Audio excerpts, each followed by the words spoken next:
Matthew, starting in chapter 7. Judge not, that you be not judged. For with what judgment you judge, you will be judged.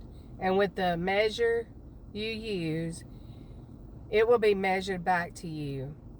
And why do you look at the speck in your brother's eye, but do not consider the plank in your own eye? Or how can you say to your brother, let me remove the speck from your eye, and look, a plank is in your own eye? Hypocrite, first remove the plank from your own eye, and then you will see clearly to remove the speck from your brother's eye.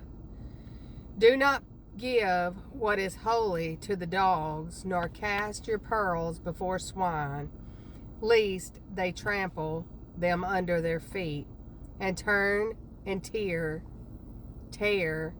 you in pieces. Ask and it will be given to you. Seek and you will find. Knock and it will be open to you. For everyone who asks receives, and he who seeks finds, and to him who knocks it will be open. Or what man is there among you who, if his son asks for bread, will give him a stone?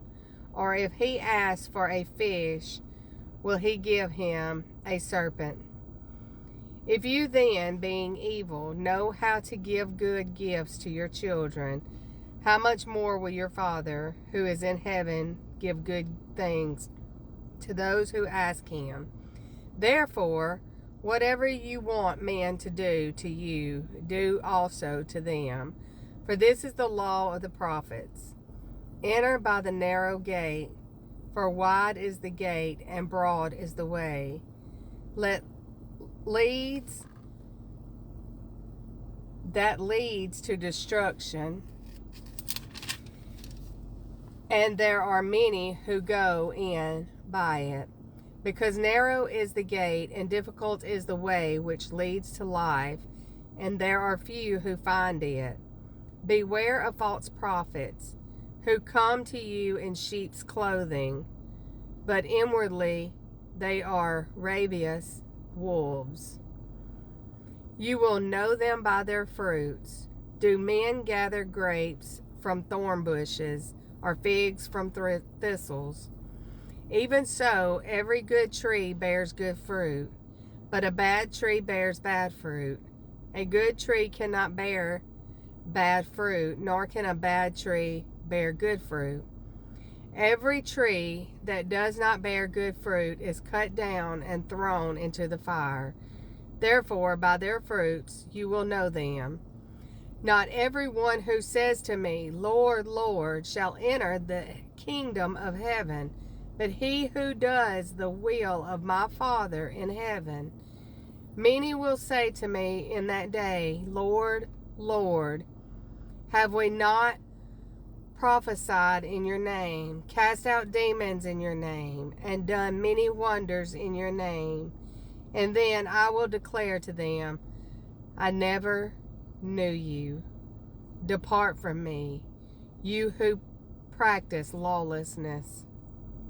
Therefore, whoever hears these sayings of mine and does them, I will liken him to a wise man who built his house on the rock.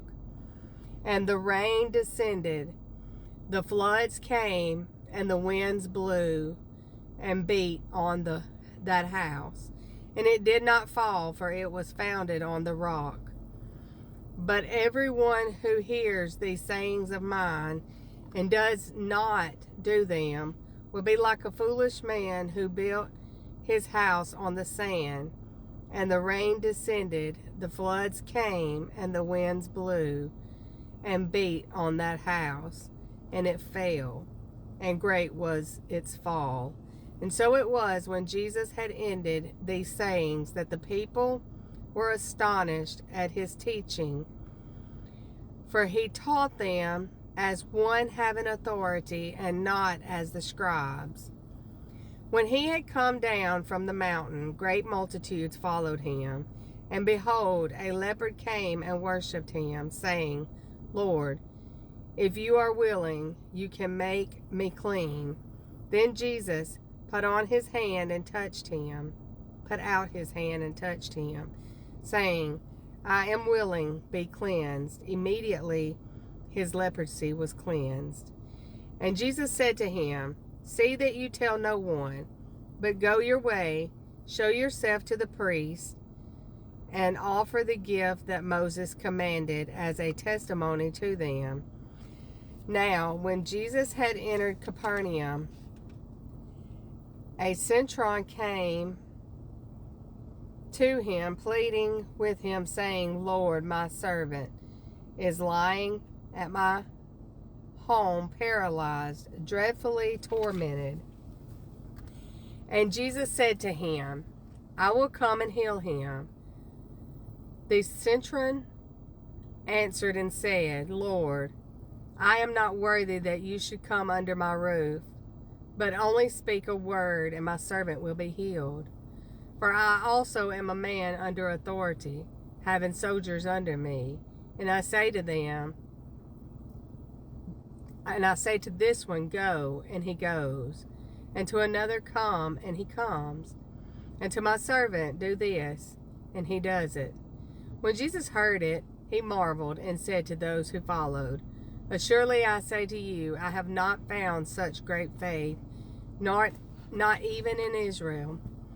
And I say to you that many will come from east and west and sit down with Abraham, Isaac, and Jacob in the kingdom of heaven. But the sons of the kingdom will be cast out into outer darkness. There will be weeping and gnashing of teeth. Then Jesus said to the centurion, Go your way, and as you have believed, so let it be done for you. And his servant was healed that same hour. Now, when Jesus had come into Peter's house, he saw his wife's mother lying sick with a fever. So he touched her hand, and the fever left her, and she arose and served them. When evening had come, they brought to him many who were demon-possessed, and he cast out the spirit with a word and healed all who were sick, that it might be fulfilled, which was spoken by Isaiah the prophet, saying, He himself took our infirmities and bore our sicknesses. And when Jesus saw great multitudes about him, he gave a command to depart to the other side. Then a certain scribe came and said to him, Teacher, I will follow you wherever you go. And Jesus said to him, Foxes have holes, and birds of the air have nests, but the Son of Man has nowhere to lay his head. Then another of his disciples said to him, Lord, let me first go and bury my father. But Jesus said to him, Follow me, and let the dead bury their own dead. Now, when he got into the boat, his disciples followed him. And suddenly a great tempest arose on the sea, so that the boat was covered with the waves. But he was asleep. Then his disciples came to him and awoke him, saying, Lord, save us, we are perishing. But he said to them, Why are you fearful, O you of little faith? Then he rose and rebuked the winds and the sea, and there was a great calm. So the men marveled, saying, Who can this be, that even the winds and the sea obey him? When he had come to the other side, to the country of the Gergesenes, there met him 2 demon-possessed men coming out of the tombs, exceedingly fierce, so that no one could pass that way. And suddenly they cried out, saying, What have we to do with you, Jesus, you Son of God? Have you come here to torment us before the time? Now a good way off from them there was a herd of many swine feeding. So the demons begged him, saying, If you cast us out, permit us to go away into the herd of swine. And he